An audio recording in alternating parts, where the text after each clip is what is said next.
Bona tarda a tothom, buenas tardes. Hoy tenemos una nueva conferencia aquí en Girona. Vamos a hablar acerca de 3 mujeres y de una serie de diosas madre. Va a ser un tema realmente interesante de conocer todo lo que esconde toda esta situación, toda esta temática. Como siempre, vamos a hacer un montaje musical primero, con una serie de imágenes. Os invitamos a estar atentos, a poder atar cabos y poder sacar unas pistas de lo que vamos a presentar. Así que bienvenidos y adelante.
Buenas tardes a todos.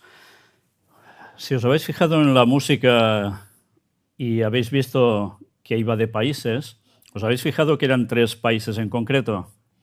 Bien, pues lo que vamos a ver hoy tiene que ver precisamente con estos 3 países, pero tiene que ver también con lo que ahora vais a ver en portada. El título de esta conferencia es 3 mujeres convertidas en diosas. Esta conferencia no es una que no tenga nada que ver con las anteriores que hemos tratado, sino que va siguiendo el hilo que tuvimos que aparcar durante un breve tiempo por cuestiones papales y ahora nos toca seguir con ello. Y aunque parezcan cosas distintas, las cuestiones papales en verdad tienen mucho que ver con todo esto. Hoy me gustaría que estuvieseis sumamente atentos cada vez que vamos a leer alguno de los párrafos, porque veréis que hay una serie de nombres de alguna cosa que se repite. Estad atentos. Y eso os lo digo básicamente porque es una clave para lo que veremos posteriormente, más adelante. Bueno, lo primero que vamos a ver hoy, y es directamente, tiene que ver con diosas. Diosas de la historia, diosas madre. Y no vamos a ver una, ni dos, ni tres, veremos unas cuantas más. Vamos a coger un periodo que va desde post-diluvio hasta Babilonia. Y veremos que hay bastantes mujeres que han sido deificadas. ¿Eran todas la misma? ¿Sencillamente iban cambiando de nombre por las culturas, las religiones, los países, etc.? ¿O es que en verdad eran más de una? Popularmente se cree que era una y que se fue transformando en distintas. Pero nosotros ya vimos que antes del diluvio ya había acontecido algo con mujeres. Y en el diluvio también. Y postdiluvio también. Vamos a ver algo. Empezamos con la primera de estas mujeres, estas diosas. Su nombre, la primera de ellas, es Eni Mahanani. ¿Quién era esta señora? Pues es esta belleza que veis aquí, impresionante. Fijaos que nos cuentan.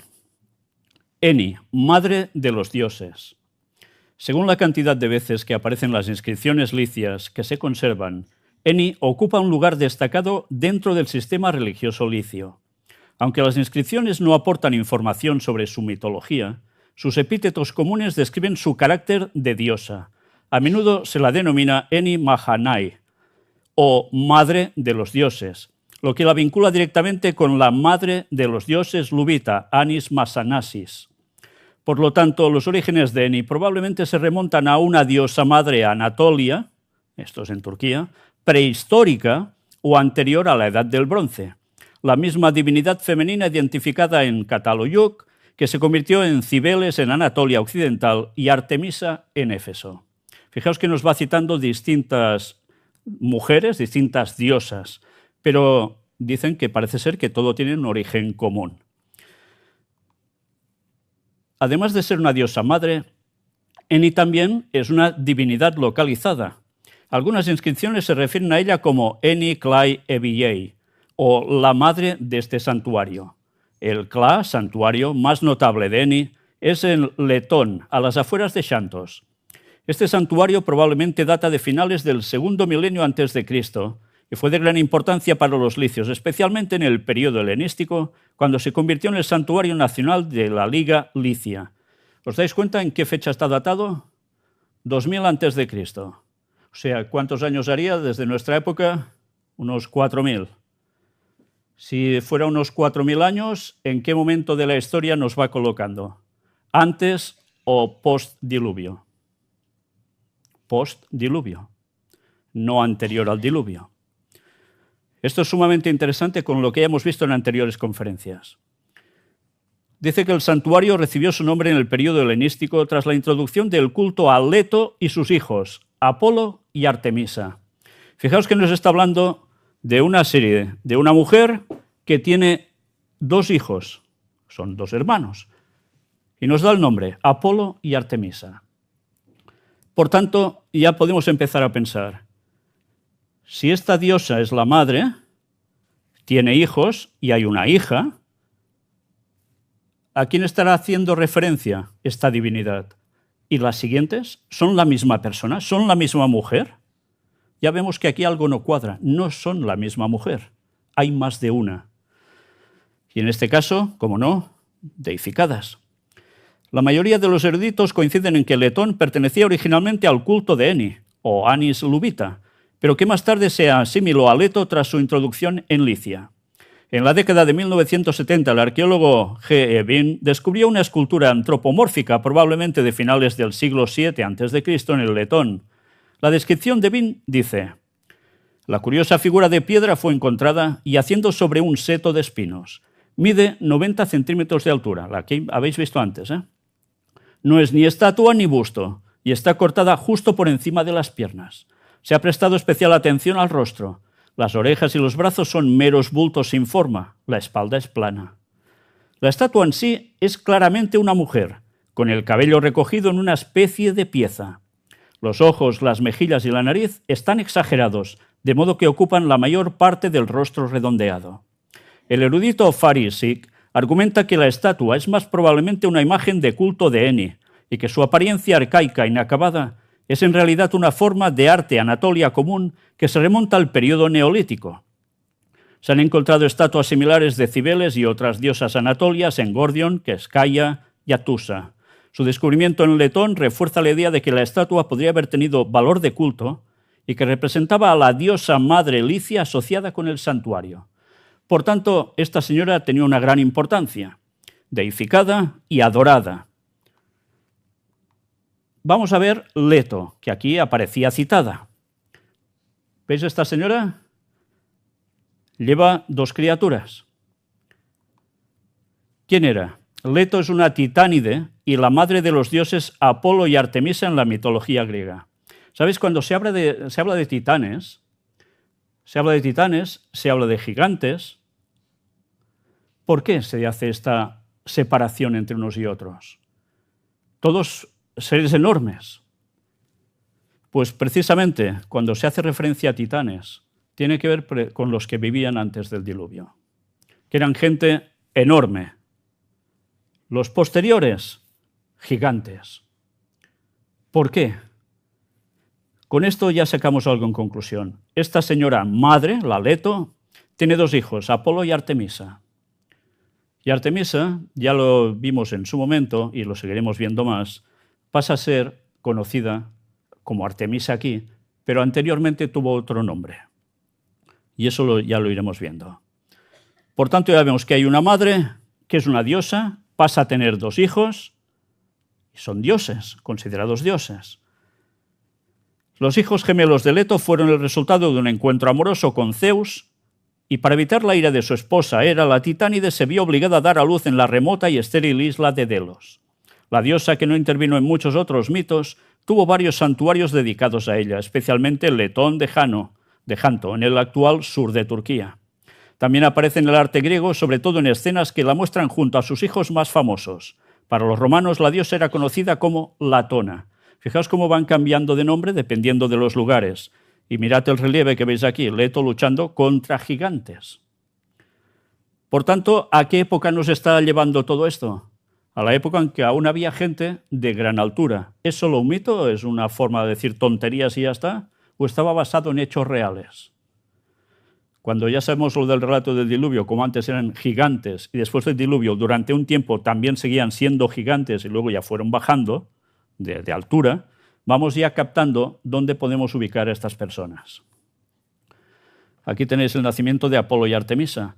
Leto es hija de los titanes Ceo, inteligencia, y Febe, luna. Es la madre, junto con Zeus, de las deidades gemelas Apolo y Artemisa. Vamos a otra diosa, Ariniti o Arinna, pero también llamada Hanahanna, la abuela. ¿Os suena algo Hanahanna o Hanna? A Ana, ¿no? Bueno, mirad. Delitita Hanna, ¿qué quiere decir abuela? Es la diosa madre hurrita relacionada con o influenciada por la diosa sumeria Inanna. Hananna también se ha identificado con la diosa hurrita Ebat, o sea, como una derivación de ella. Estamos viendo que aquí no se habla de una madre solo, sino de una abuela. Por tanto, tenemos abuela, madre, hija. 3 mujeres. No son la misma. Todas se deifican, pero no son la misma. Al final veremos quiénes son, en verdad. Ya lo estuvimos tratando, pero igual esto no lo terminaréis de conectar. En su momento lo vamos a ver. También se conoce a la diosa abuela Amamma, y que Nitita y Amma, posiblemente madre. Es una diosa de la naturaleza y la fertilidad. Fijaos que siempre va asociado esto, naturaleza con fertilidad. Y aquí tenéis la diosa hitita y niño, diosa del sol de Arinna, Anatolia, siglos XV a XIII a.C. Fijaos, es una mujer sentada en un trono y lleva un niño. ¿Os suena de algo esto? Cuando entráis en algunos lugares que tienen muchos años, que son fríos, oscuros muchas veces, de un cierto culto religioso, donde aparece mujer con un crío. Sigamos. Vamos a ver qué nos cuentan sobre Arinna. Lugar de culto ático, prehitita, donde se adoraba la diosa solar, cuyos nombres conocidos son Burusemu y Ariniti, o Aruna, y a quien se invocaba como diosa solar de Arinna. Sí, diosa solar también. Esto quizás os empezará a recordar el tema de los obeliscos, todo lo que tenía que ver con ello. Ari significa limpio, puro, en lenguas indoeuropeas como el turco. Y también, atención, un animalito, abeja. Quedaos sobre todo con abeja, porque esto nos va a dar mucho de sí a lo largo de las conferencias. Inanna, Anna, quiere decir madre, Hanahanna, abuela en hitita, o Anaíta, inmaculada. ¿Os suena de algo que alguna mujer le llaman inmaculada? Son nombres indoeuropeos de la gran diosa madre, la madre pura, cuyo símbolo más antiguo y persistente en infinidad de culturas asiáticas y europeas es la abeja reina. Una vez más, quedaos con lo de la abeja y encima reina. Por influencia hurrita, se identificó con Epatu, Epat o Epit, y se la representaba con túnica de amplias mangas y falda de pliegues, faralaes, sobre una leona o pantera y con un bastón en la mano izquierda mientras se extiende la derecha saludando o bendiciendo. Fijaos que tiene que ver con una leona, una pantera, o sea, un felino, y además un cetro de poder. Esto iremos viendo algo también. El mito original representa la lucha de los zánganos entre sí por yacer y fecundar a la gran sacerdotisa. O sea, como diríamos aquí, una gran bandarra, una gran prostituta, de hecho. Representante de la diosa, con la consecución de los símbolos de poder, casi siempre ligados al trono y durante el periodo de desarrollo del año agrícola, al fin del cual se producirá una nueva lucha ritual en busca del nuevo rey del año. Por tanto, ya veis que esto iba asociado a un culto, sí, de mujeres, pero que además había sacerdotisas. Y estas sacerdotisas, sobre todo la mayor, pues era, en fin, ya veis lo que era. Ariniti y su marido, el dios del clima, Tarún, son los principales dioses de la mitología hitita. Fue la protectora del reino hitita y era llamada la reina de todas las tierras. Fijaos que aquí nos habla de su marido, dios del clima. ¿Os suena de algo esto? Había un dios de trueno, Thor. Sí, pero ¿y bíblicamente? ¿Os suena de algo? Había alguien que era conocido como el señor de las moscas, pero también tenía que ver con el clima. Ya lo veremos en su momento cuando lleguemos a esa etapa histórica. Ahora iros quedando con todo ello. Además de esta diosa del sol de Arinna, los hititas adoraban a la diosa del sol de la tierra y al dios del sol del cielo. Por tanto, ya vemos que habían dos diosas aquí, aparte de un dios. Aquí tenéis el bajorrelieve donde se representa Ariniti. Estuvimos en ese lugar, dentro de un rato lo vais a ver. Los atributos de Ariniti o diosa del sol de Arinna eran el juicio justo, la misericordia y la autoridad real. La noción de sol no se refiere directamente a una deidad solar, sino que es una noción hitita utilizada para remarcar la trascendencia de una deidad o un personaje como el rey que era llamado Sol. Sin embargo, la identificación con el astro solar sigue siendo real, como lo demuestra el hecho de que en el tratado egipcio hitita firmado entre Hattusili III y Ramsés II, ella se corresponde con Ra, con el dios Sol. Por tanto, sí había un juego de similitudes. No solo era un dios masculino el sol, también podía ser mujer. Obelisco, ¿qué era el obelisco? ¿Qué tenía el obelisco a su alrededor? Una circunferencia. Y vimos cómo también tenía que ver con hombre-mujer. Y todo era adoración solar, adoración que ya vimos a quién era en verdad. Durante el reino nuevo hitita se identificó con la diosa siria hurrita Ebat o Epat, cuando la reina hitita, Pudeepa, la considera su protectora y la menciona en sus plegarias usando ambos nombres. Diosa del sol de Arinna, mi señora, reina de todas las tierras. En la tierra de Ayati ordenaste que tu nombre fuera la diosa del sol de Arinna, pero también en la tierra que hiciste, la tierra del cedro, ordenaste que tu nombre fuera Ebat. Por tanto, vemos cómo se va transformando el nombre, pero sigue siendo la misma. Y la diosa es representada con un disco solar, ya lo habéis visto antes.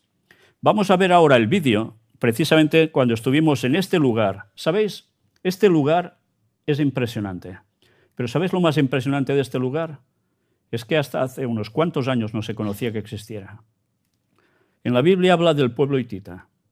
Durante muchísimos años, los contrarios a la Biblia decían, hititas, esto es falso, no han existido nunca. No se ha encontrado nada de los hititas. Y con esto se machacaba, se iba contra la gente que creía en el texto bíblico literalmente. Pues bien, finalmente los arqueólogos encontraron este lugar. Muchas bocas se cerraron. Se han tenido que buscar excusas distintas para ir contra el texto bíblico, como si no fuera verdad. Pero la arqueología sigue demostrando que la Biblia tenía razón. Mirad este lugar y veréis lo grande que era y cómo allí precisamente había este culto.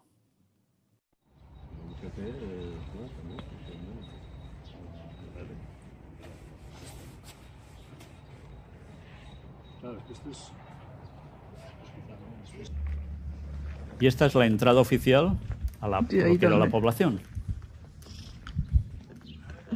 ¿Veis los bajorrelieves? Precisamente a la derecha, en la esquina, hay la imagen de la diosa. Esto en su tiempo era una entrada que después al final del vídeo veréis lo grande que era, como evidentemente esto estaba cerrado, no era así. Esto ya son las ruinas que quedan. Pero de todo esto no se tenía ni idea de que existiera, hasta que gente que sí creía en el texto bíblico, arqueólogos, buscaron y hallaron la ciudad de los hititas, la capital. La capital de los hititas está a media hora en coche.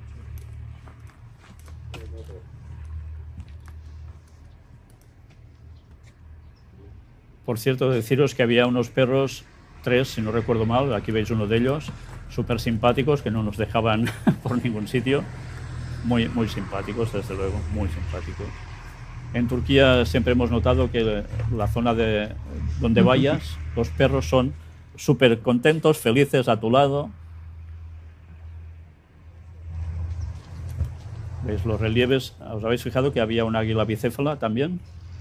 Mirad si esto viene de hace años, este símbolo de poder y de otras cosas, que la masonería ha utilizado también como grado 32 y 33. Fijaos cómo las piedras están unidas de este modo. No son lo típico, estructuras totalmente rectas, sino que ya veis que tienen este tipo de ángulos entrecortados que encajan.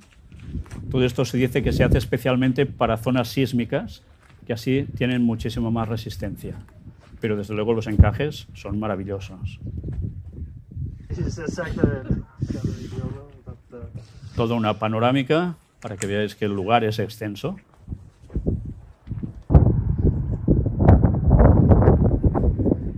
Estáis notando el aire que hacía también, o viento. Estos son sepulcros.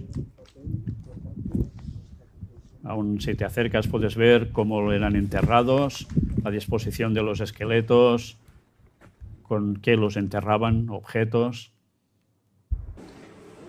Y esta era la fortaleza en su momento, y veréis precisamente esa entrada que hemos visto, de la cual en un principio solo se ven 2 piezas trabajadas como 2 leones o algo parecido.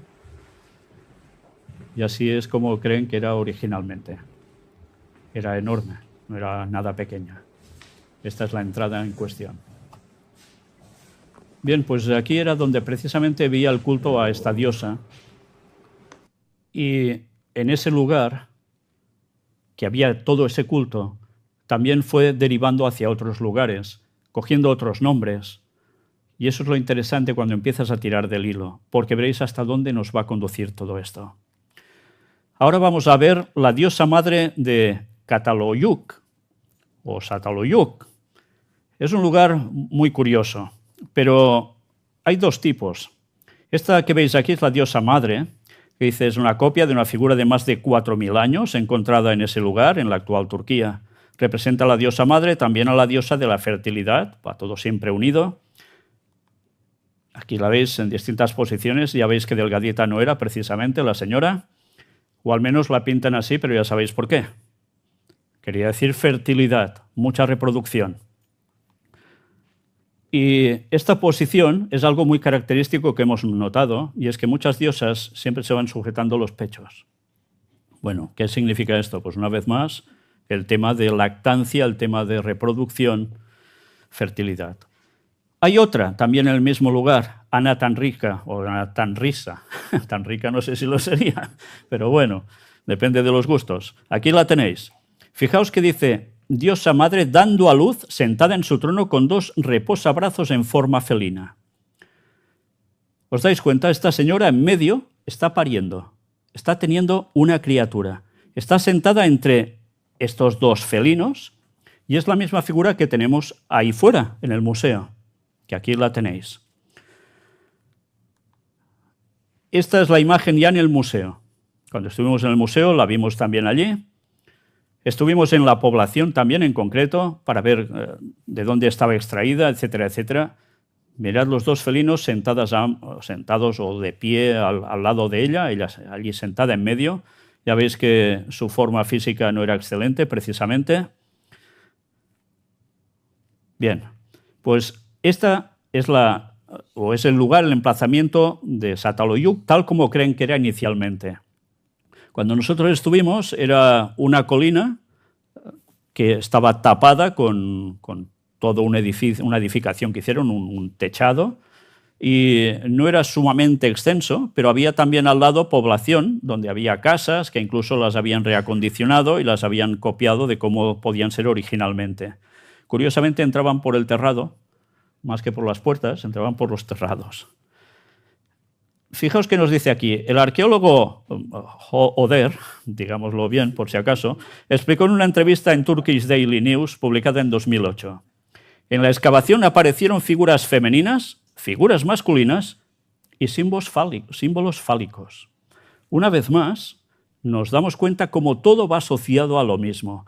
¿Qué era el obelisco? Era lo mismo también. Fijaos que nos cuentan aquí. En las cuevas sagradas de la diosa madre en Anatolia, Esmirna, la antigua ciudad de Metrópolis fue fundada en las faldas del monte Gallesion, cubierto de bosques de cristal entre Éfeso e Izmir, y su nombre era Metrópolis, inspirado en la diosa madre llamada Meter Gallesia. La creencia en la diosa madre, Kibele, ¿os suena a Kibele? Sí, luego veremos. Estaba muy extendida en la antigua Anatolia desde el período neolítico y era venerada en zonas naturales rocosas como cuevas, templos de roca y templos al aire libre, especialmente en Anatolia occidental. ¿Os suena algo de un lugar donde hay cuevas y hay algunas estatuas y la gente va a adorar? Eso está extendido por todas partes, ¿eh? No es solo de aquí, pero evidentemente tiene un origen todo esto. Como resultado de las largas y laboriosas excavaciones realizadas en dos cuevas de estalactitas y estalagmitas, cercanas una de la otra en las laderas del monte Gallesion, al norte de la metrópoli, se encontraron 404 de las 554 estatuillas de terracota que representan a la diosa madre, lo que indica que este lugar era un área de culto dedicada a la diosa madre. Claro, con tanta estatuita era lógico, ¿no?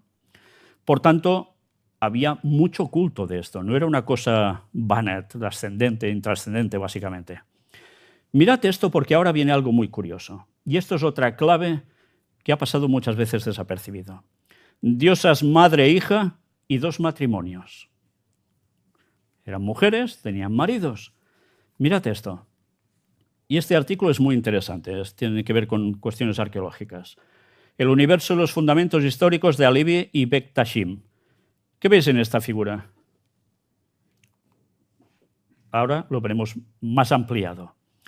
Nos dicen las civilizaciones antiguas con la pareja de entidades hombre-mujer, nacida de una camisa en forma de cinturón, figurillas que representan una pareja madre-hija o Dios con dos cabezas en un cuerpo, y el término Meumat y Musteba, en Zazaki sumerio, que se refiere a estrellas gemelas, universos gemelos, parejas de dioses y entidades hombre-mujer.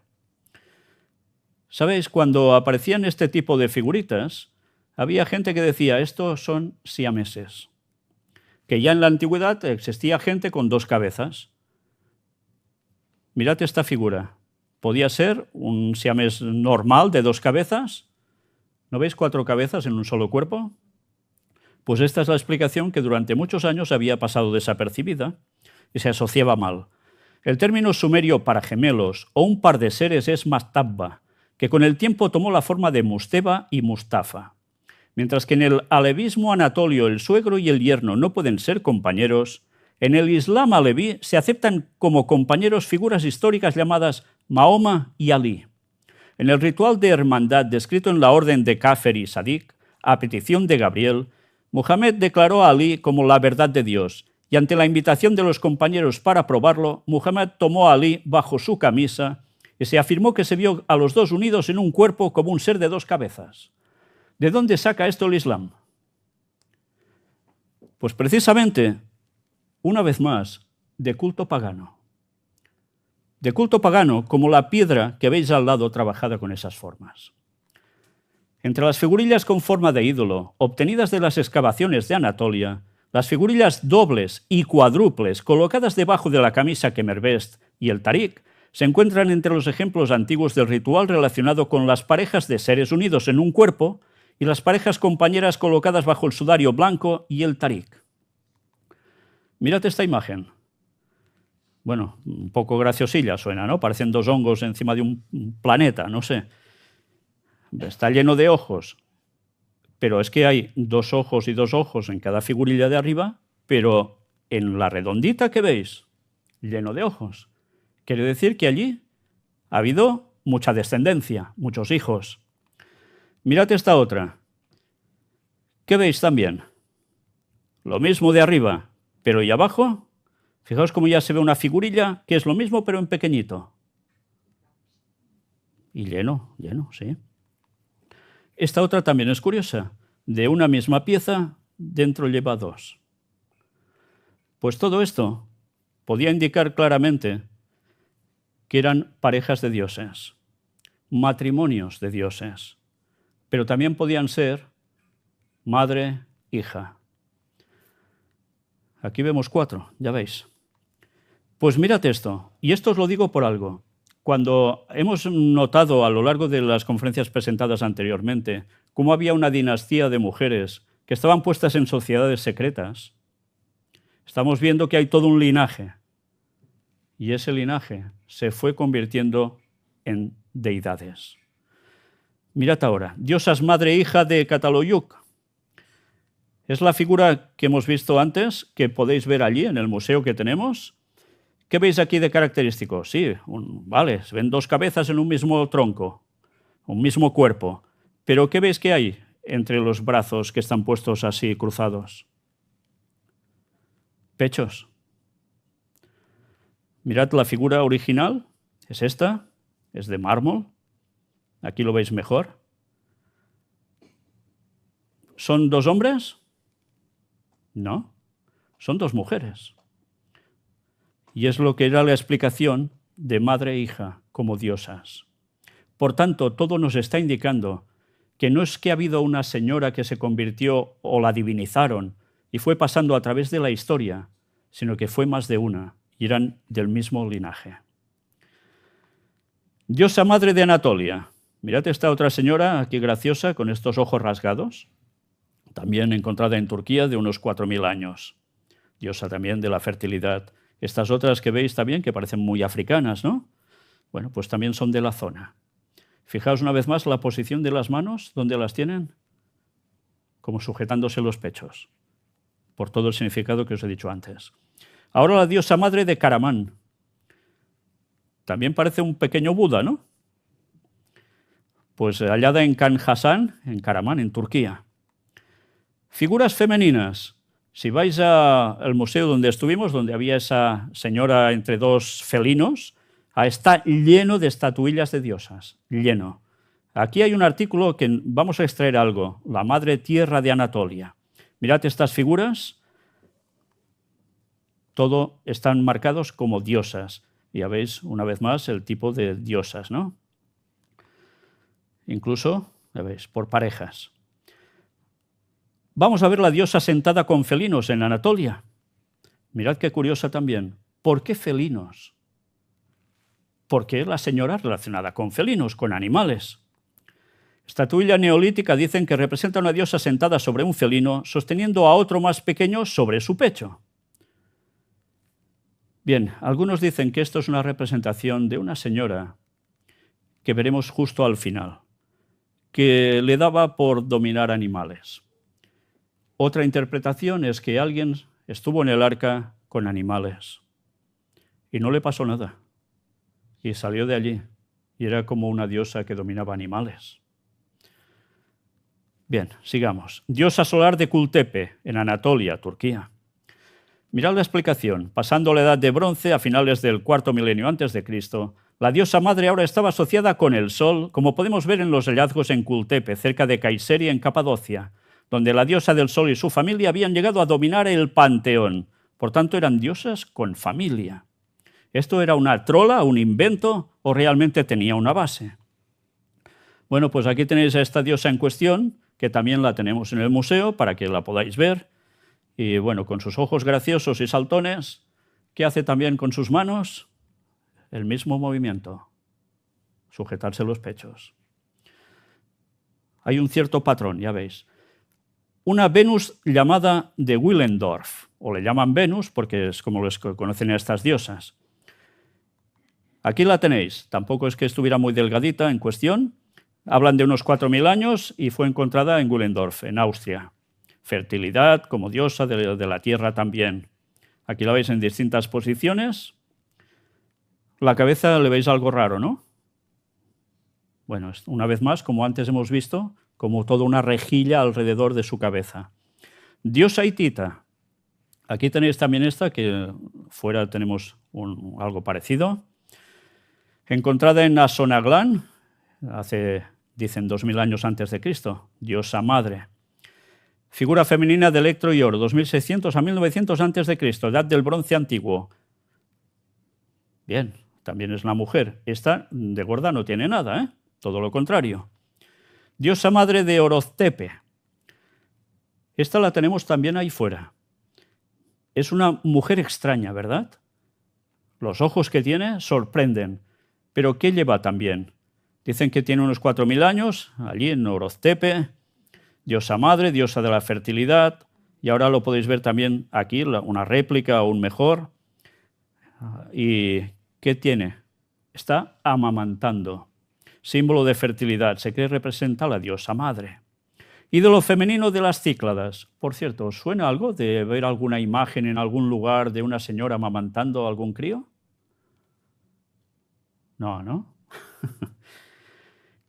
Pues mirad este ídolo femenino de las Cícladas. También lo tenemos ahí fuera.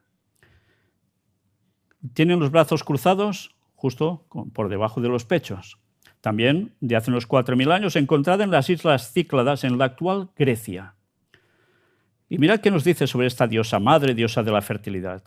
El ídolo de Amorgos es una escultura griega perteneciente al arte cicládico que fue encontrada en la isla de Amorgos. Antes hemos visto una en Turquía, una tras otra, hemos visto otra en Austria, ahora vemos esta que está ¿dónde? En una isla griega. Tiene una altura de 1,5 metros y es una de las figuras de mayor tamaño halladas en este estilo. Está fechada entre el 2800 a 2300 a.C. y fue esculpida en mármol de Paros blanco. Actualmente se encuentra en el Museo Arqueológico Nacional de Atenas con el número tal. Es la imagen que veis ahí al lado. La escultura representa a una mujer desnuda que ha sido considerada por algunos especialistas como una diosa de la fertilidad o la diosa madre. La estatua pertenece al denominado arte cicládico propio de las Islas Cícladas entre los años 3000 a.C. y 2000 a.C. Este estilo se caracteriza en escultura por las figuras humanas talladas en mármol blanco, a menudo mujeres, muy esquemáticas y con elementos abstractos. Se cree que su origen no es griego, ya que no comparte las características del arte griego de épocas anteriores. En cambio, se sabe que los habitantes del archipiélago procedían de la península de Anatolia. Por tanto, estamos viendo que de un cierto lugar se expande precisamente el mismo culto, adaptándose en otras formas y con otros nombres. Mirad, esta es una imagen de lo mismo, de las Islas Cícladas. Aquí tenéis otra y aquí tenéis unas cuantas más. Todas las hacían igual. Bien, pues vamos a ver otra. Ebat. Antes hemos visto que había cambiado de nombre en otros lugares. Dios Ebat, orígenes, adoración e influencia. ¿A qué os recuerda este tipo de arte? ¿Cómo? ¿A los aztecas por allí, no? Incas, aztecas. Egipto también, pero hindú también, ¿eh? Que sí. Interesante. Pues mirad de dónde está extraído esto. Ebat, también conocida como Epat, es una diosa importante del panteón hurrita del antiguo norte de Siria. Ebat desempeñó papeles y títulos importantes en el antiguo panteón hurrita. A menudo se la representa como una figura de reina y madre, profundamente vinculada a la realeza y la maternidad. A Ebat se le suele referir con epítetos que denotan su alto estatus y veneración. Títulos como reina y señora del cielo Subrayan su importancia dentro del panteón y su posición exaltada entre los dioses. Reina del cielo. ¿Suena de algo esto? Los que vivimos, sobre todo en Europa, una religión habla mucho de una señora del cielo, una reina del cielo. ¿Os suena esto? Pues ya veremos más. Kubaba. Bueno, a los amantes del fútbol recordarán por Kubala, pero no es Kubala, es Kubaba. En los archivos reales de la capital hitita de Bozacoy, la antigua Atusha, en textos que datan de 1500 a 1190 a.C., Kubaba aparece nombrada en listas de deidades, principalmente en un contexto de deidades y rituales hurritas. Kubaba tiene su propio culto en la ciudad hitita de Atusha, en la antigua ciudad de Carquemis, una fortaleza hitita, y en ciudades dependientes de Carquemis, parece ser una diosa importante, desde aproximadamente el 1050 a.C. hasta aproximadamente el 850 a.C. Está sentada en un trono bajo el cual se recuesta un león, un felino, y también se la representa en una escena de batalla acompañada de leones. Fijaos cómo se va repitiendo un cierto patrón también. Aquí la tenéis, nosotros también la tenemos allí en el museo. Es la copia del relieve. Pero fijaos que nos dice: luego derivarían la diosa Cibeles de los frigios y los griegos. Por tanto, hay una derivación de una mujer que se va transmutando a través de distintas culturas, religiones, países. Mirad su imagen, esta está extraída del museo. No sé si veis algo especial en su gorrito. ¿Qué tiene en su gorrito? ¿No veis dos florecillas? Estuvimos hablando de florecillas de este tipo, ¿lo recordáis? En conferencias anteriores. ¿De dónde estaba extraído? Pues ya veis cómo de hace tantísimos años esto ya era común en una diosa. Por tanto, cada vez que en un cierto lugar de culto religioso que se llama cristiano y veis esto, y lo veis también a lo largo de distintas civilizaciones, culturas, religiones, cuando veáis esto, sabéis que en verdad allí lo que se hacía era el culto a una diosa. Y en la actualidad, ya lo veremos. Vamos a ver la filmación que hicimos allí, estando en ese museo, que es espectacular. Os vamos a mostrar solo algunas imágenes.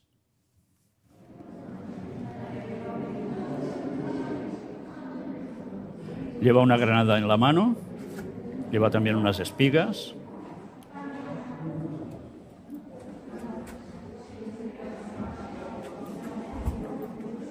Ya veis que el de la derecha lleva unos zapatos tipo babuchas, pero la de la izquierda es la diosa, Kubaba.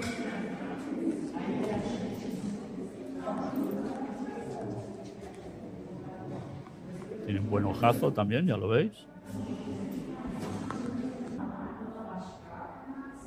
Pero esta es la misma, pero distinta. Lleva la granada, pero lleva también un espejo en la mano.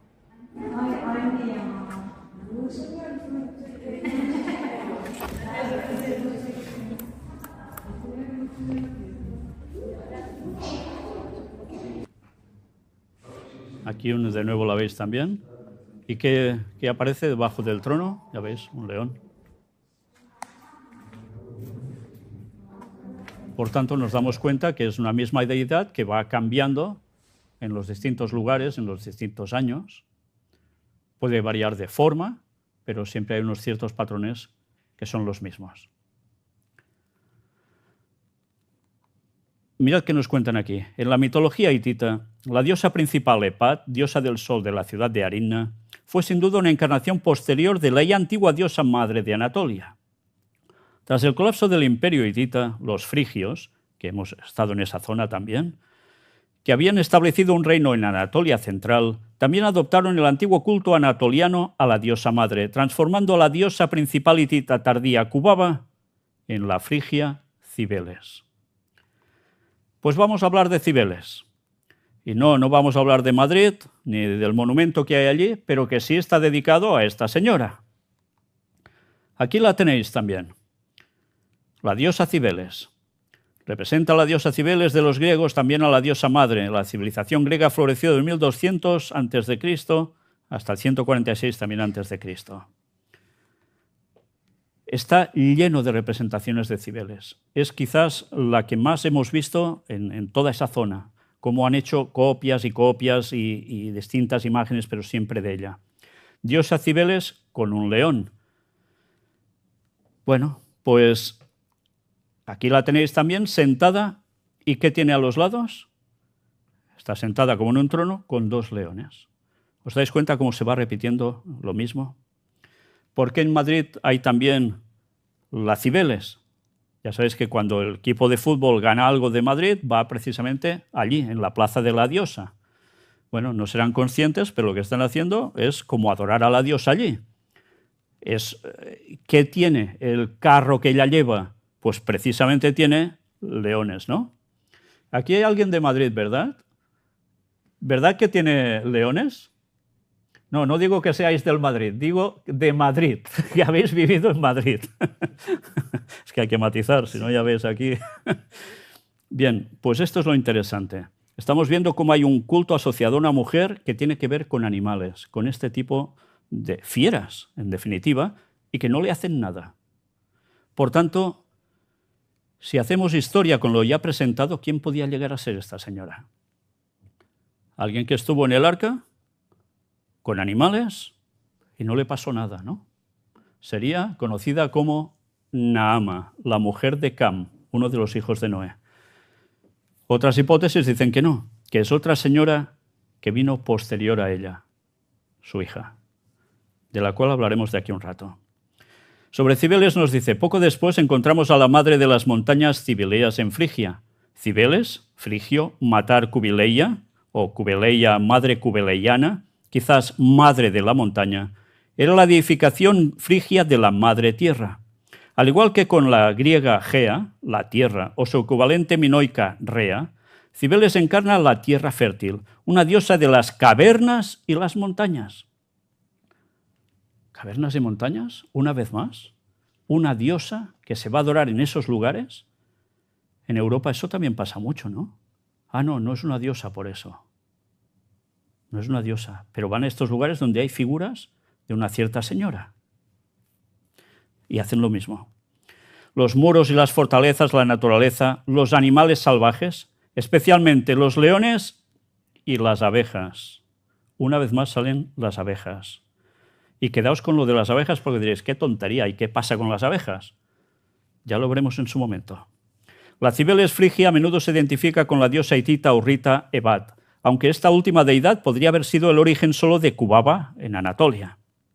Por tanto, siempre hay esas dudas. Los seguidores de Cibeles, los coribantes frigios, expresaban su culto extático y orgiástico, o sea, hacían orgías, mediante la música, especialmente con tambores, choques de escudos y lanzas, bailes, cantos y gritos, todo ello de noche. O sea, un culto que también iba asociado a cuestión nocturna. Venid juntos y seguidnos hasta la patria frigia de Cibeles, hasta los bosques frigios de la diosa, donde suenan los címbalos, donde resuenan las panderetas, donde el flautista frigio toca profundamente su caña curva, donde las ménades coronadas de hiedra mueven sus cabezas salvajemente, dice Catulo en su famoso poema. El culto a Cibeles se extendió desde las zonas interiores de Anatolia hasta la costa del mar Egeo, Creta y otras islas del Egeo, y hasta la Grecia continental. En el año 203 a.C., Roma adoptó también su culto. ¿Os dais cuenta cómo va pasando de un lugar a otro, distintos años? Y aquí también la tenéis, a la Cibeles, Cibele, que está con dos niños tocando instrumentos de música a su lado. Vamos a ver el vídeo de cuando estuvimos allí filmando lo que había sobre Cibeles en Turquía. Todas estas piezas que veis aquí, todo eran figuras de Cibeles, todo, halladas en las zonas de Anatolia.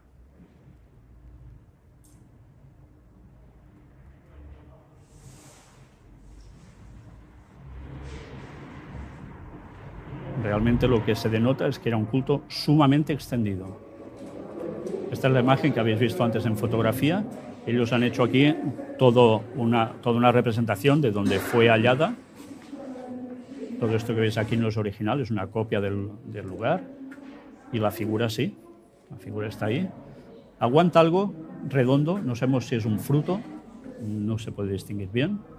Y dos niños tocando instrumentos, uno la flauta y el otro parece como una lira, una arpa.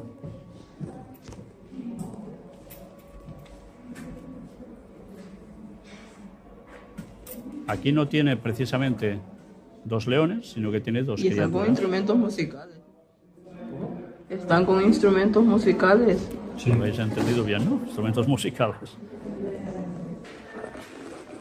Aquí tenéis también el rostro que le pusieron con este tipo de corona. Fijaos que lleva en el lateral florecillas, ¿eh? De nuevo las flores alrededor de todo su gorro.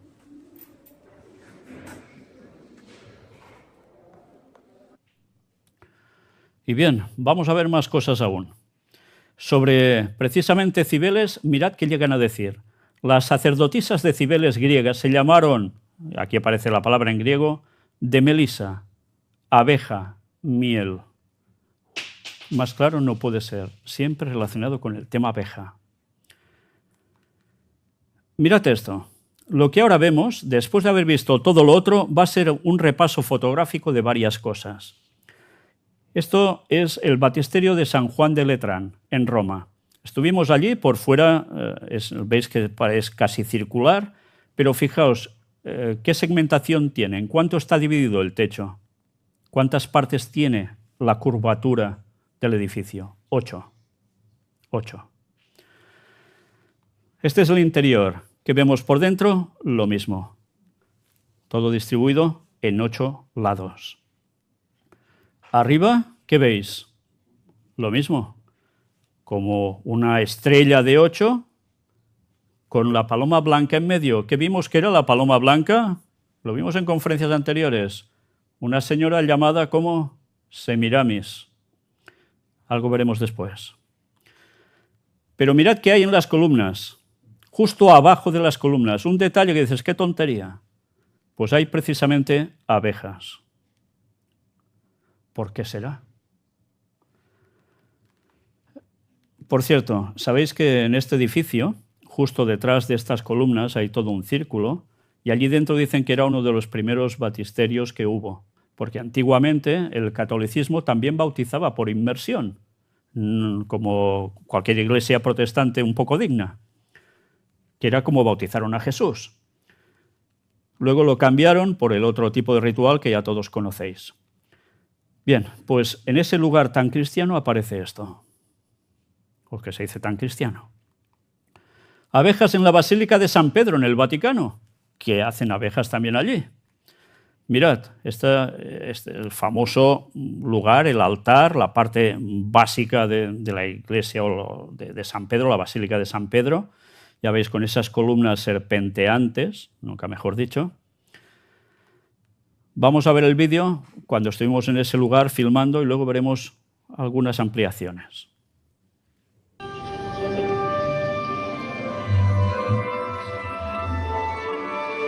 ¿Lo veis de abajo hasta arriba? ¿Qué hay justo en el techo de todo esto? Una vez más, paloma. Alrededor los rayos que salen. ¿Qué veis más? Algo que cuelga y ¿qué hay dibujado allí? Bueno, son en relieve además, ¿eh? Son abejas.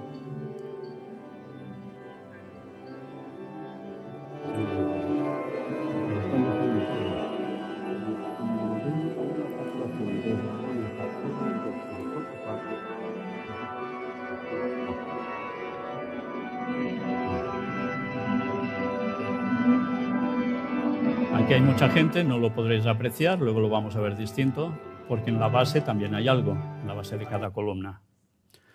Y vamos a verlo ahora. Primero lo que vemos es esta imagen ya ampliada, donde podemos ver unos angelitos, pero a sus laterales hay esas 3 abejas. Sí, hemos visto la paloma también, evidentemente.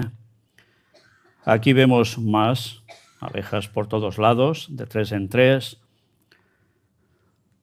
lo podéis seguir viendo igual, pero empezad a fijaros en las columnas, estas oscuras. Está lleno de todo un relieve que parecen unas plantas que están como enroscadas, pero resulta que allí, aparte de ver alguna figurita, también hay abejas. Hay que fijarse un poco, pero ahí están. Pero esto no es todo, esto es la base. Es un escudo papal que contiene precisamente dentro 3 abejas. ¿Por qué hay un escudo papal con 3 abejas? Pues porque era el escudo de una familia, de un papa en concreto, que utilizó esto, estas 3 abejas. Ahora veremos algo de todo ello. Aquí lo tenéis, las abejas en el escudo del Papa Urbano VIII. ¿Por qué se puso 3 abejitas aquí? Vamos a ver alguna explicación. El escudo papal con abejas está relacionado con la familia Barberini, de la cual fue Papa Urbano VIII. El Papa Urbano VIII, perteneciente a la familia Barberini, adoptó el emblema de 3 abejas en su escudo papal y lo utilizó en diversas obras de arte como el baldaquino de San Pedro, que es lo que habéis visto ahora, la fuente de las abejas, entre otras. El simbolismo de las abejas en el escudo papal: trabajo y laboriosidad. Las abejas simbolizan el trabajo duro, la diligencia y la laboriosidad, características que se valoraban en la época. Orden y organización. La estructura social de las abejas y su trabajo en colmena también se asociaban a la organización y el orden. Dulzura y benevolencia. La abeja, al producir miel, también se asociaba a la dulzura y la benevolencia. En el baldaquino de San Pedro, diseñado por Gian Lorenzo Bernini, incorpora el escudo de armas del Papa Urbano VIII con las 3 abejas. La fuente de las abejas en Roma, también obra de Bernini, muestra el escudo con las 3 abejas. El Papa Urbano VIII encargó a Bernini otras obras que también incluían el escudo con las abejas, como la fuente del Tritón y el monumento sepulcral de Urbano VIII. Y todo esto iba asociado también a diosas. Le ponían abeja. Pero hay una señora que dicen que no se ha deificado, pero casi, que se la venera. Y resulta que ya veremos algo sobre esta señora que tiene que ver con abejas. Pero eso será más adelante. ¿Por qué 3 abejas? Sabéis, el símbolo de las abejas va asociado a la colmena. Y las colmenas van asociadas a una forma, ¿lo recordáis? ¿De qué está diseñada? ¿Cómo está hecha la colmena? ¿Qué son? Hexágonos. La abeja se asocia al hexágono, al número 6. Curiosamente, 3 abejas sería equivalente a 3,6, lo cual equivaldría al famoso 666. Pero veremos también más adelante cómo a esta señora que os decía antes, una muy buena mujer, le encolomaron de hecho también el tema de las abejas. Pero eso será más adelante. Pero ya estamos viendo que es algo extraño, cómo esto está precisamente allí y tiene que ver con una diosa pagana absoluta. Anaít. Esta es la señora Anaít. ¿Os recuerda a las Cibeles, no? También con 2 animalitos que son felinos. Y los sujeta como si nada. Anaít fue la diosa de la fecundidad y del nacimiento en la Armenia pagana, similar a la Afrodita de la mitología griega. También era la diosa de la belleza y del agua, e incluso de la guerra en tiempos más remotos. Diosa también no solo de la belleza, sino del agua. ¿Dónde nos lleva esto si retrocedemos en el tiempo? Que haya belleza y que haya agua. ¿Naama era un cardo burriquero? O sea, ¿era fea a matar? No, era preciosa. ¿Y la señora Naama? ¿Dónde estuvo? ¿De qué sobrevivió? De las aguas del diluvio. Curioso, ¿eh? Bueno, pues también estuvimos en el museo donde hay esta diosa, es un museo impresionante, hay un montón de cosas sobre Anaít. Pero mirad esto que es muy curioso también. A la derecha veis la figurilla y está encima de un león. Mirad, porque esto a veces la gente que estudia la Biblia no lo sabe y es interesante para cuadrar más las cosas. En esta tablilla del siglo IV a.C., el rey Aqueménida Hayashar Shah, del 486 al 465 a.C., Xerxes o Jerjes o Esther, según la Biblia, rinde culto a Anaíta de pie sobre el león y embarazada de El Salvador, Mitra. Interesante, ¿eh?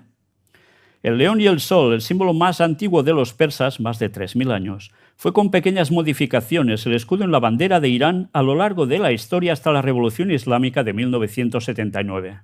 En la Conferencia de Ginebra del año 1905, el símbolo del león y el sol fue registrado como equivalente a la Cruz Roja. Interesante, a la Cruz Roja, que ya sabéis que lo hizo un masón. Bien, pues ya veis precisamente a quién adoraba Jerjes en la Biblia. A esta diosa, que es la misma que hemos visto, pero también que iba asociada a leones. Y mira por dónde, cómo cambian las cosas, ¿eh? Luego aparece Esther en todo ello y cambia radicalmente el panorama. ¿Nunca habéis leído el libro de Esther en la Biblia? Hacedlo, vale la pena, es precioso y es histórico. Vamos a Inanna, que en Mesopotamia tenía que ver con los sumerios y los arcadios. Aquí tenéis su imagen. Fijaos que tiene, ¿qué a su espalda? ¿Qué le sale de la zona dorsal? Unas alas. Está manos arriba como si la atracaran, pero evidentemente no es por eso. Los pies son un poco extraños. Inanna, señora del cielo y de la tierra. Otra diosa de indudable importancia sobre la que existen gran cantidad de registros es también Ninna, Nanna o Inanna, la diosa del cielo, de la fertilidad y del amor, a quien los babilonios llamarían posteriormente Istar. Los griegos Afrodita y los romanos Venus, quien como la Isis egipcia fue capaz de engañar a Enki para tener mayores prerrogativas que otros dioses. Fijaos cómo todo va asociado, ¿eh? Aparentemente es nieta de Enlil y Ninlil, hija de la pareja lunar Nanna y Ningal. De ellos nacieron el dios Utu, dios del sol, y la diosa Inanna, la deidad encargada de Venus. Los sumerios evocaban a Inanna al mirar el planeta Venus, que brilla al atardecer y al romper el alba. Por tanto, va asociado al planeta Venus. ¿Y cómo se liga todo esto? Bien, aquí tenéis imágenes precisamente de Inanna. Y ya os habéis visto que lleva a sus pies, ¿no? Leoncillos también. Aquí la veis sentada en un trono también. Y aquí, uy, esto no es Inanna. Pero hay algo que se parece, ¿no? Bueno, ya hablaremos de todo eso. Derceto, también conocida como Atargatis. Sirenas. ¿Qué tienen que ver las sirenas con esto? Ya vimos algo en su momento. Aquí tenéis a Derceto. Una señora, de cintura para arriba, es señora, de patitas para abajo también, pero en este caso tiene una larga cola como un pescadito. Derceto. Era una diosa de la mitología fenicia, del actual Líbano, a la que representaban en forma de pez con cabeza, brazos y pecho de mujer. Estaba casada con Adad y su hija Semiramis sería reina de Babilonia. Por tanto, esta señora, ¿quién sería? Que la pintan de este modo y que tiene una hija que se llama Semiramis y es la reina de Babilonia. Retrocedemos en la historia, pues es la señora Naama, la mujer de Cam. Qué cosas, ¿eh? A veces era considerada la forma femenina de Dagón, que lo vimos también, con la mitra en la cabeza en forma de boca de pez. Mira, lo que lleva el Papa y tantos de su séquito. Que igualmente aparecía en las iconografías como medio pez, aunque su parte humana en este caso era muy femenina. Que se sepa, los griegos solo representaban a esta diosa y a Eurínome, entre las diosas femeninas, con la misma constitución anfibia. Por tanto, querían decir que de la misma salía una genealogía. Derceto era, como conocían los antiguos griegos en forma abreviada, a la deidad siria Atargatis, en arameo Ataratá, o como la llamó el historiador ruso Mikhail Rostovtsev, la gran señora de las tierras del mar libanés, dueña del mar Mediterráneo. Por eso entenderemos por qué hay ilustraciones donde se ven sirenas en el mar Mediterráneo y son mapas súper antiguos. Fue conocida en época romana como Dea Fenicia, u ocasionalmente con una sola palabra, Diasura. Popularmente se la describe como la diosa sirena, debido a la apariencia con que era venerada en Ascalón y por los escritos de Diodoro Sículo. En la cultura fenicia tardía era una deidad protectora del amor y la fertilidad. Le estaban consagrados las palomas, como emblema de amor y los peces como símbolo de fertilidad. ¿Y a quién más vimos que estaba asociado a la paloma? A su hija, a Semiramis. Se le rendía culto en templos en los que había grandes estanques. Grandes estanques. Era la representación femenina de las fuerzas fecundantes de la naturaleza, así como Dagón era la masculina. Aquí tenéis a Atargatis, proveniente del templo nabateo de Khirbet et Tanur, siglo I a.C., mujer pez, diosa de la luna y de las aguas, protectora de la fecundidad y el amor. ¿Qué tiene abajo, a los alrededores? Florecillas a montones, una vez más. Y sobre su cabeza un águila. En el reverso de una moneda de Demetrio III, Eucarios, se muestra el cuerpo de pez de una Atargatis velada, flanqueada por tallos de cebada sujetando una flor. Ahí la tenéis. Nosotros la tenemos en moneda también allí. En la década de 1930, numerosos bajorrelieves y bustos nabateos de Atargatis fueron identificados por Nelson Glueck en Khirbet el Tanur, Jordania, en las ruinas de un templo de principios del siglo I, donde los labios y ojos de la diosa, ligeramente velada, habían estado pintados de rojo y con un par de peces enfrentados sobre su cabeza. Tenía el pelo ondulado, lo que a Glueck le sugiere agua, y estaba partido por el medio. En Petra, estuvimos allí filmando también cosas, la diosa Siria estaba sincretizada con una diosa de la Arabia del Sur, Al-Luza, venerada conjuntamente en su templo. En Dura Europos, entre los atributos de la diosa se encuentran el uso y el cetro o arpón, por tanto tiene que ver con cuestión marítima, ¿no? En sus templos en Ascalón, Hierápolis, Bambice y Edesa, había estanques que contenían peces que solo podían tocar sus sacerdotes. Glueck señaló en 1936 que ahora existe un estanque sagrado con un banco de peces que no se pueden tocar en el Kubet Baedwi, un monasterio de Erbiche a 3 kilómetros al este de Trípoli, en Líbano. O sea, aún perduraba esto. Y todo venía de esta diosa. Curiosamente, cuando estuvimos en Villa d'Este, en Tivoli, Italia, un lugar residencial papal, había un estanque que precisamente tenía peces, estanque enorme, y también decía que nada de tocar ni por casualidad. Curioso que hubiera lo mismo. Desde Siria su culto se extendió a Grecia y más al occidente en época helenística. Luciano y Apuleyo proporcionan descripciones de los mendigos sacerdotes, estad atentos a esto, a ver si os suena de algo de la Edad Media, mendigos sacerdotes que recorrían las grandes ciudades con una imagen de la diosa, no sé si os suena de nada, en un asno, iba a decir hay que ser burro, pero bueno, en un asno, danzando frenéticamente y recogiendo dinero. Estos sacerdotes, al igual que los de Cibeles, eran eunucos que se castraban para servir a la diosa, travestidos con maquillaje, ropas y adornos femeninos. Y ahora nos creemos muy modernos, ¿no? Anda, pues lo del travestismo ya veis de dónde viene. ¿De adoración a quién? A esta señora. Qué cosas.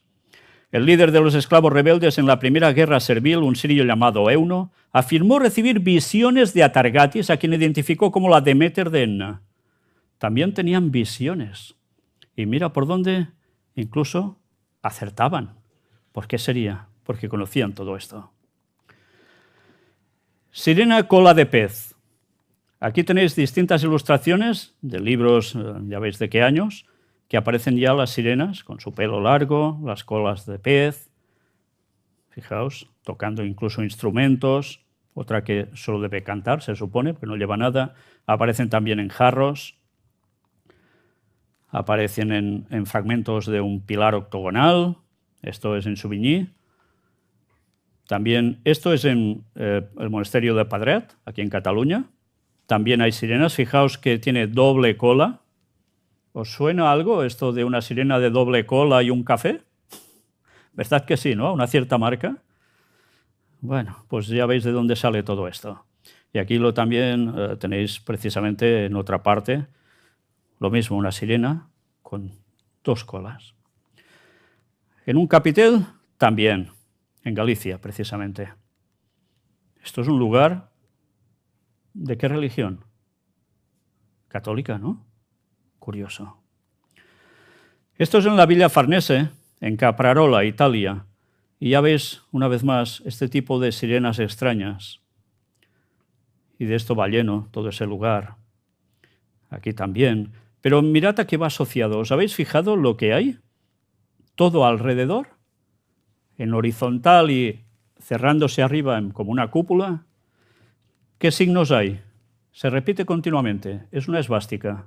Bueno, es una esvástica detrás de otra. Adoración solar. Adoración totalmente pagana. Y eso está en un lugar papal. Qué curioso, ¿no? Qué forma de mezclar un teórico cristianismo con tantas cosas que estamos viendo que viene totalmente de lo contrario. Y hablemos sobre Isis, la diosa egipcia que venció a la muerte e inventó la hechicería, dicen. Mirad, Isis es la diosa madre de los dioses egipcios y la deidad femenina más venerada del mundo antiguo. Esta es su emblemática historia, la tenemos también ahí fuera para que la podáis ver. También llamada Aset, la del trono, en egipcio antiguo, es una de las deidades más importantes para los egipcios. A pesar de ser uno de los cultos más antiguos en la historia del mundo, los mitos donde aparece la diosa han sobrevivido al embate de los siglos.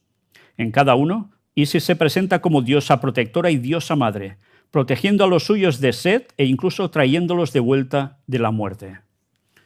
Los protege de Set. Set es el malo de la película en este episodio de Isis.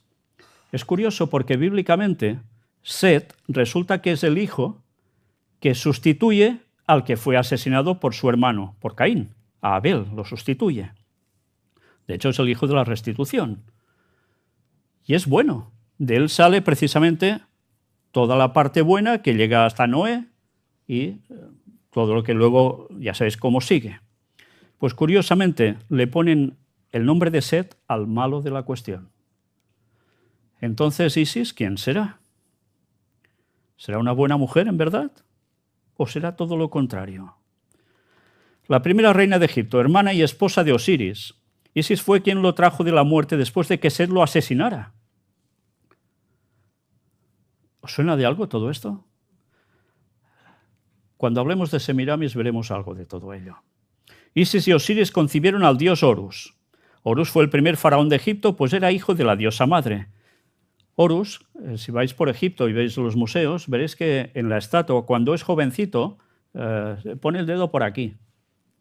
Es cuando es pequeñito. Luego ya pasa a ser distinto.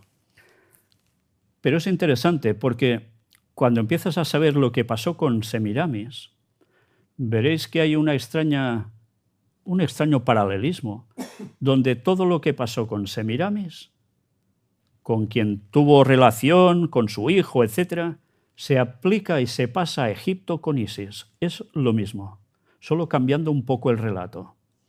Es cierto, alguien fue ejecutado, ¿sí?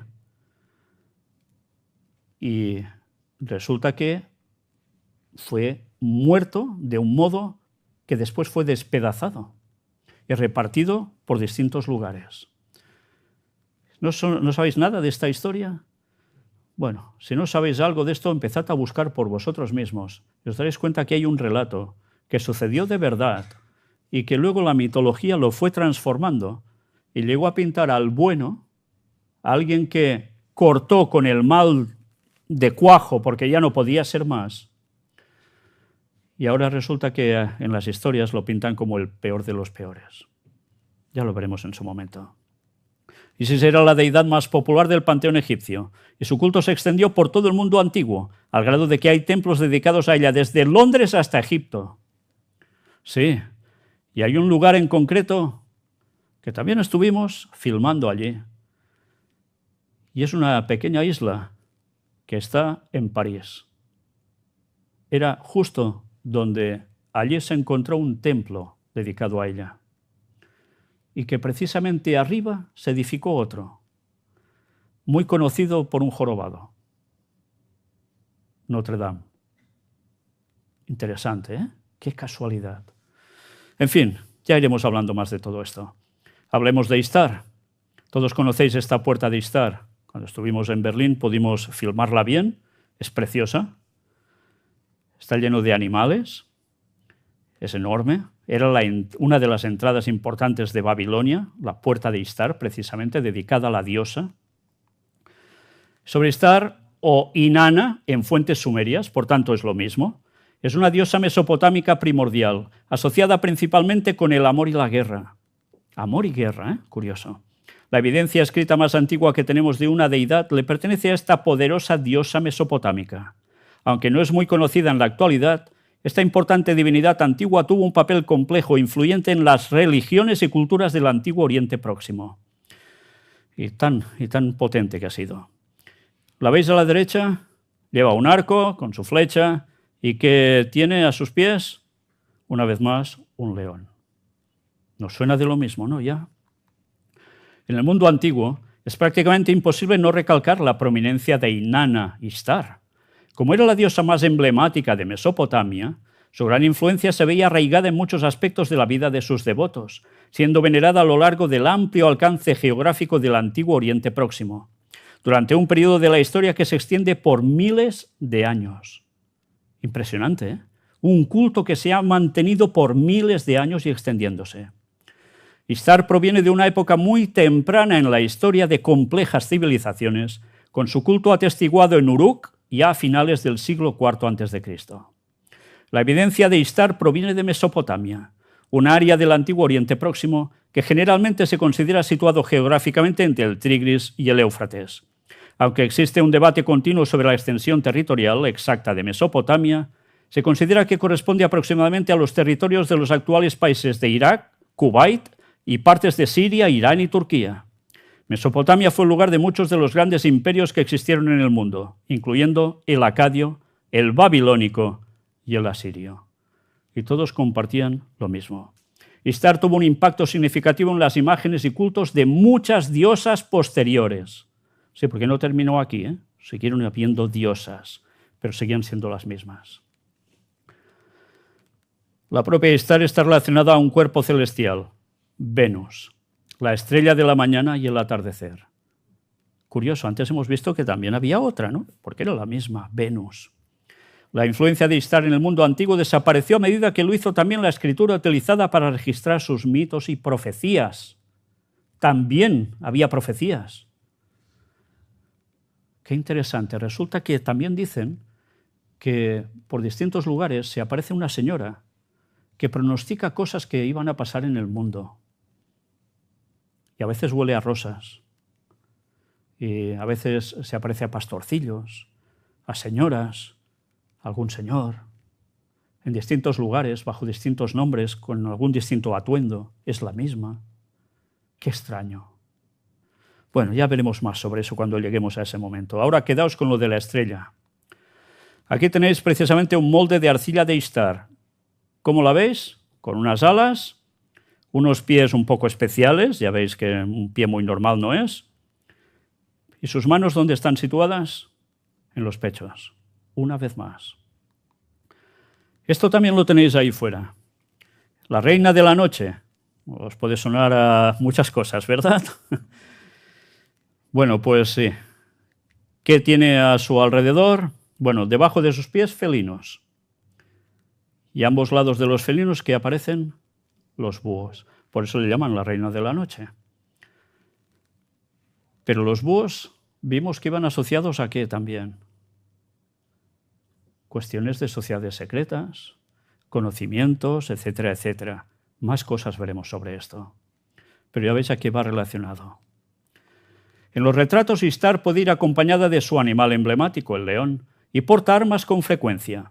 La Inanna sumeria, que es esta imagen en particular, se representa a menudo con un león o de pie sobre un león. También aparece en su aspecto celeste en la iconografía como una estrella de 8 puntas y está asociada, según evidencias visuales, con los rosetones. ¿Los rosetones? ¿Dónde aparecen los rosetones? ¿Dónde están los rosetones? ¿Iglesias? ¿Catedrales? Curioso. La estrella de Istar se representa frecuentemente junto a un disco solar y un símbolo lunar en forma de media luna, representando a su hermano, la deidad solar Shamash, el sumerio Utu, y su padre, la deidad de la luna Sin, el sumerio Nanna. La asociación de Istar con el emblema astral de una estrella de 8 puntas se encuentra en sellos cilíndricos del período dinástico temprano, de 2900 al 2300 a.C., y permanece estrechamente vinculada a la deidad durante miles de años de la historia mesopotámica hasta el período neobabilónico. Mira por dónde. Archibasílica de San Juan de Letrán. ¿Qué veis aquí? Si levantáis un poco la mirada, a ambos lados de ese círculo ovalado hay como unas montañitas y encima ¿qué hay? Estrellas de 8 puntas. Esto tiene que ver con un papa. ¿Qué hay precisamente en los lados de donde hay toda esta descripción? 2 figuras que llevan encima estrella de 8 puntas. Que vemos una señora que precisamente en su cabeza, ¿qué es lo que tiene? ¿Qué es este techado que tiene? Una concha. Una concha, estrella de 8 puntas arriba. ¿Quién utiliza mucho las conchas para ir a una cierta peregrinación que atraviesa España y va hasta un lugar llamado Santiago de Compostela? ¿Tendrá algo que ver con esto? No, nada que ver, no. El otro lado, lo mismo. Una chica, ya veis, desnuda de la parte de arriba, con un solo velito abajo, la concha y estrella de 8 puntas sobre su cabeza. Mirad esto también, de este mismo lugar. Vemos aquí una columna, otra columna. Nos acercamos, ¿qué hay en la columna? Estrella de 8 puntas. En la de al lado, también.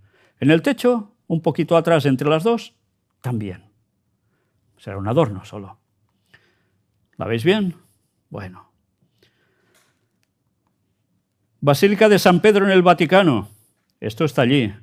Visto de lejos diréis, ¿y esto qué es? Pues acerquémonos. ¿Qué hay en el altar? 4 estrellas de 8 puntas en el frontal. Interesante, ¿no? Veamos más cosas aún. La imagen, de lejos también. Vamos acercándonos. ¿Qué hay justo en medio? Justo en el centro de la fotografía. Otra estrella de 8 puntas. Fuimos al monasterio de Santo Domingo de Silos, en Burgos, donde ya sabéis que hay el canto gregoriano más importante. En el suelo del claustro, del patio que tienen, ¿qué hay? Hay estrellas como la flor de la vida, un poco más arriba, y luego la estrella de 8 puntas. Interesante. Catedral de Santa María en Burgos, que de allí hicimos alguna filmación que se ha viralizado mucho porque mostramos algo súper interesante que hay allí, tampoco, digamos, nada agradable a nivel cristiano, pero está ahí. En esta Catedral de Santa María en Burgos, ¿qué hay en el suelo? ¿Lo veis? En primer plano, otra estrella de 8 puntas. Es una sala que está en uno de los laterales. Iglesia Real Monasterio de Santo Tomás en Ávila. Estuvimos también allí. Vemos esta imagen de lejos, la estrella de 8 puntas. El que hay allí, Santo Domingo de Guzmán. Interesante. Ya hablaremos de él cuando hablemos de los cátaros. En el suelo, la estrella de 8 puntas, sí. Mira por dónde, lo que vimos todos.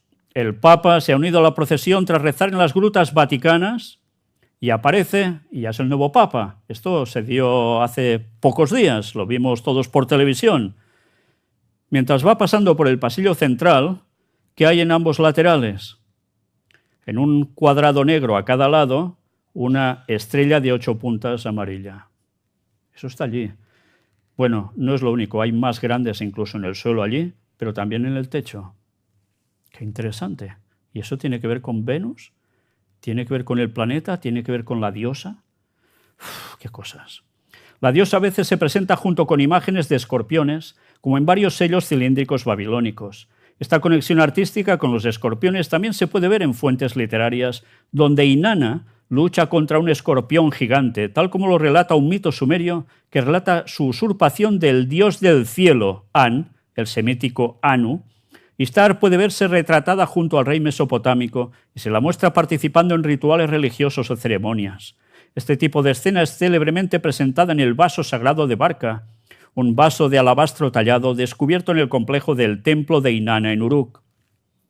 El jarrón muestra a la diosa parada en la entrada del templo recibiendo una procesión ¿Quién hace procesiones hoy en día también? Y es uno de los ejemplos más antiguos de escultura narrativa en relieve que data de alrededor del año 3000 a.C.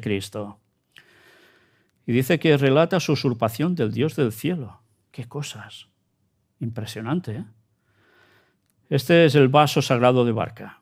Aquí la tenéis a ella y la procesión que le va llevando cosas. Aquí tenéis una imagen también de la misma. Y esta que hemos visto antes en pequeñito, ahora la vemos en más grandecita. Una vez más, lo que tenemos aquí fuera, aquí lo veis bien plasmado. Tiene sus alas, ¿qué tiene de pies? Garras. Esta imagen es la que después ha sido conocida como Lilith, de la cual también hablaremos en su momento. Este es en el museo donde está el original, ya lo veis, aquí lo podemos mostrar. Junto a la derecha también algo que os hemos mostrado antes. Aquí tenéis a Inanna como reina del cielo y de la tierra, sello cilíndrico del período acadio, 2333 al 2154 a.C. Los sellos son una cosa así pequeñita, no sé si habéis visto alguno alguna vez, es así, es un cilindro, y lo que hacían es sobre la arcilla tierna, lo hacían rodar y hacía todo un grabado en una tira, como si fuera, por decir algo, todo un cuadro hecho así, casi como una película. Aquí lo tenéis, cómo queda originalmente cuando se ha estampado el sello, se lo ha hecho correr. Tiene todo un relieve y hace todo el grabado aquí. Una vez más la veis, en el centro la diosa Inanna Ishtar, y lleva alas, ¿sí? Lleva un pie que está puesto ¿sobre qué? Sobre un león, ella lleva sus armas. ¿Y qué hay delante suyo, entre ella y la otra figura? La estrella de 8 puntas, su símbolo. Lo mismo que está en estos lugares que habéis visto, tan cristianos. Semiramis, sirena alada con garras. ¿Sí? Aquí lo tenéis en Brescia, en Galicia, en un capitel. Aquí lo tenéis también en una catedral del siglo XII, en forma de paloma. ¿Recordáis Semiramis, no? Cómo iba en forma de paloma y tal. Bueno, pues también está ahí. Y esto en la Villa d'Este también, en Tivoli, Italia. Lo mismo, mirad los pies que tiene, tan extraños, ¿no? Concluyendo, lo que estamos comprobando, y hemos llegado hasta Babilonia, es que ha habido no una sola mujer, sino que ha habido 3 mujeres que han pasado a lo largo de la historia como abuela, madre e hija, de las cuales se generó un culto pagano a tope, donde ya veis todo lo que hacían para ser adoradas, qué cosas tan esperpénticas, y eran precisamente bajo otros nombres que fueron cambiando. Zila, mujer de Lamec, antediluviana, que recibe los conocimientos de las sociedades secretas por parte de su marido, se lo pasa a Naama, su hija, que es la que se casa con Cam, entra en el arca, sale vencedora porque no ha muerto, ha vencido entre animales y agua y tiene una hija. Y esa hija es Semiramis. Y es de la que vamos a hablar en parte, pero un poco después. Porque lo que vamos a ver a partir de ahora es algo muy distinto, que va totalmente asociado, y lo veréis, pero nos vamos a quedar en Babilonia. Nos vamos a quedar en Babilonia y veremos algo sumamente especial. Antes de deciros el qué, os muestro la página del Gran Engaño Final, nuestra página web donde podéis encontrar todas las conferencias que hemos presentado a lo largo de tantos años. Aquí también en el Blogspot, el Gran Engaño Final, están todas en orden, desde la primera, desde hace tantos años hasta ahora, donde podréis ver las conexiones de todo esto que estamos hablando. Y esta es la web nuestra del Gran Engaño Final, donde están todas las conferencias que presentamos públicamente aquí, porque si igual sois nuevos y no habéis visto o solo habéis visto esta conferencia, diréis, ¿y todo lo que mencionas de antes, de dónde lo extraes? Pues de todas las que presentamos aquí anteriormente, que podéis seguir en orden. Dicho esto, ¿de qué vamos a hablar próximamente? La próxima conferencia que tiene que ver con Babilonia. Y vaya conferencia, os lo advierto. Mirad bien esta imagen, porque vamos a hablar de esto. Mirad el vídeo. Dissabte 14 de juny a les 17 hores, la Sala de Conferències i Museu El Gran Engany presenta l'estàtua que revela el futur. Fa uns 2.600 anys, Nabucodonosor, rei de Babilònia, va tenir el somni profètic més important de la història. Descrivia passat, present i ens afectarà a tots en el futur més imminent.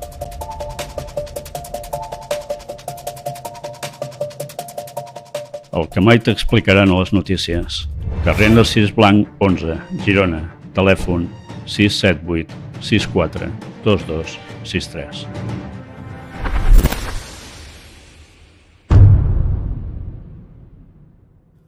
Bien, pues esta va a ser la próxima conferencia. Os digo que os va a sorprender.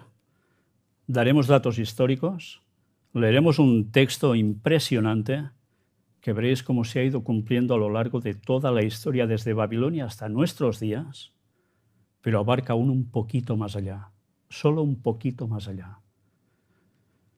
Hay gente que dijo sobre este relato que era un invento, era una farsa absoluta, que no fue escrita por quien dicen que fue escrita, que nada tiene que ver con la realidad, etcétera, etcétera, que fue muy posterior en los años en que se dijo que se escribió. Pues vamos a mostrar todo lo contrario, no solo a mostrarlo, sino a demostrarlo. Y vais a ver cómo lo que realmente soñó ese rey nos afecta a todos, aún ahora, y nos va a terminar de afectar en nada. Y vaya cosa. Pero eso será la próxima conferencia. Gracias.